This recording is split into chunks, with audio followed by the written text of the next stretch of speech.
Hello, this is Roland. I'd like to read something to you now.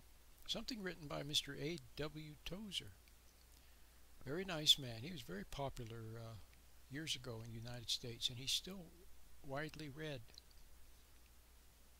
When I lived in Reading, they have a nice little Christian university in Reading called Simpson University. And their theology department, or their theological institute, or whatever you want to call it, is called the A.W. Tozer Institute, I think. Anyway, this is what A.W. Tozer wrote in his book, In Pursuit of God.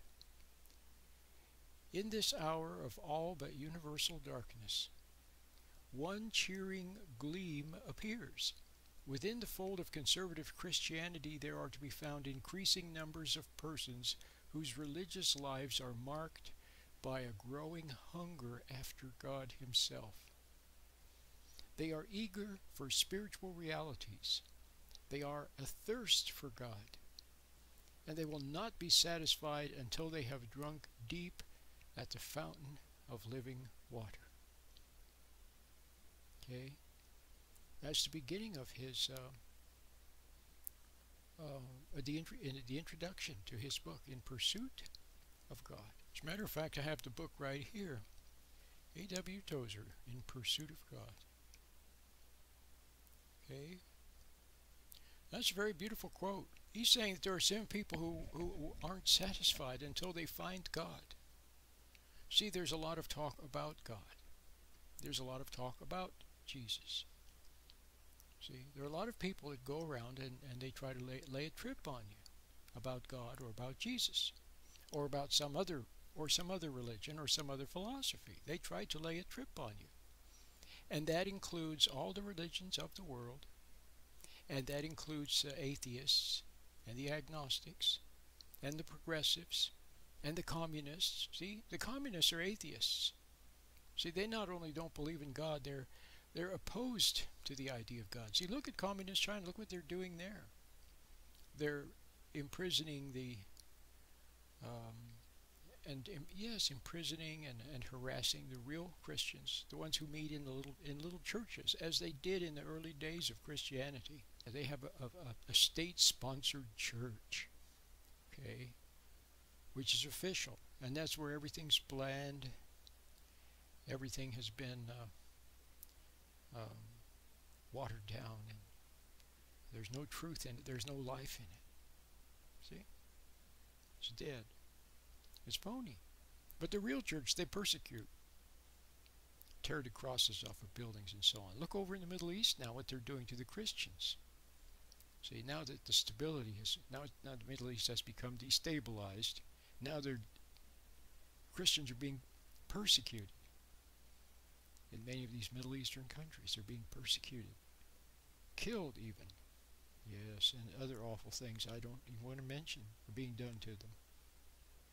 So the communists, see, and other religions that are opposed to Christianity,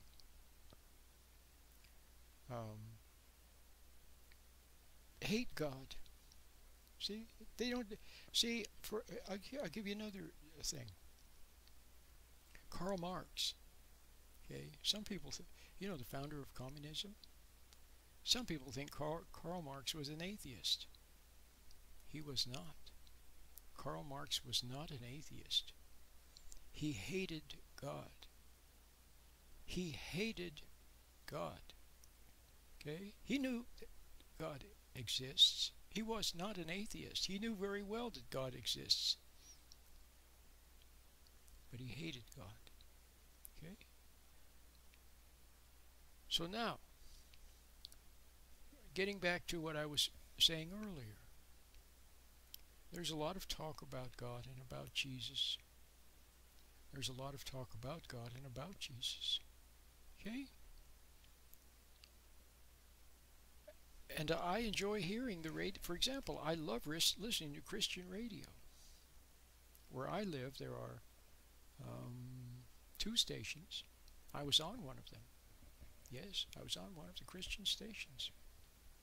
at different times over the years. See, I've been on the radio for 25 years. The latest time that I was on was a Saturday evening, I think at 8 o'clock, 7:30 or 8. Just really nice, but I couldn't afford it. Just couldn't afford to maintain it. But yes, so I love Christian radio. And then in nearby city, in nearby cities there are 2 other stations, so I can easily pick up 4 Christian stations. So I have my presets on my radio set to those 4, so I can go, around. Well, I have it set to 3 of them, so I can go to check what's on and then listen to whatever I'm enjoying. I love hearing the scripture, and I love talk about all kinds of religious topics and Christian topics. I love it. Okay, but what I'm trying to say is that just listening to talk about Jesus and just singing songs is not enough. Okay, and so as A.W. Tozer said, there are people who are athirst for God. That's a great expression. I think he came up with it. They're athirst for God. They want the real thing. See, for example, you can talk about the sun. Okay, you can write about the sun and talk about the sun and see pictures of the sun, but it's not the same thing as sitting on a beautiful warm afternoon on the grass in the warm sun, to actually experience the sun, the warmth of the sun and the brightness of the sun. Okay, that's the real thing. So people want the real thing in a nutshell. That's, I can't say it as eloquently as Mr. Tozer did, but I'm just saying people want the real thing. So how do you find the real thing? Well, here's a couple of clues. Okay, first of all, you have to accept, you have to be willing to accept the truth without resenting the truth. Okay, you have to be willing to accept the truth without resenting it, especially the truth about you. So I'll give you a simple example. Simple example. Let's say that there's a mom. She's texting her friend something not important, when they're going to meet to go to the shopping mall or something. It's just nothing important. And her little daughter comes up, Mom, with a question. You know how children come up with questions? Then Mom shoos her away and said, leave me alone. What? I don't have time right now. See? Then the little girl tries again, and then the mom becomes impatient. Says, I told you, don't make me have to tell you again. Something like that. See, I can't express the awfulness of the impatience of impatient parents, but we'll just say it was something like that. Okay, so the little girl starts crying. Now the parent sees her crying. Now, at that point, if the parent realizes that she was impatient, she realizes in the light of truth, see, the light of truth, God's light of truth is always there. God's light of truth is always there. So it's amazing to me how people cannot see the truth. See, can you imagine how Christ always talked about the blind and the blind leading the blind? And he gave people sight. It was very symbolic. How can we live in God's light and not realize the truth? It'd be like a plant living in the sun. You know, there's the beautiful sunlight shining on the plant, and somehow the plant doesn't get the sunlight, even though it's shining right on the plant. And then the plant dies. See? Wouldn't make any sense. Although if the plant is dead, then the sunlight will merely burn it. So a lot of people are already dead in their sins. Christ talked about that. See, they're already dead in their sins. So the sun, the light, God's light, is of no avail. If anything, it burns them when they hear the truth. Let's say you have a mom and she's a decent mom, and then she realizes that she was impatient. Now, what do you do at that when you realize that you were impatient? You admit it in your heart. I was impatient. Then you go to your daughter and say, I'm sorry. I apologize. I was impatient. See? Now, the two extremes that parents go to, which are totally wrong, one extreme is to simply deny it. See? To deny it and say, well, I was busy, or I had a rough day at the office, or I'm tired, or see, or just pretend it didn't happen. That's most likely. Just sweep it under the rug. Change the subject. Did you do your homework yet? See, change the subject. Like it, see? Unfinished business, they call that. Have you lived with people who do that? It's very difficult to live with people who don't want to admit the truth. See, for somebody like me, it's so easy. That's why I'm fun to be with. Easy to be with. If you don't mind the truth, that is.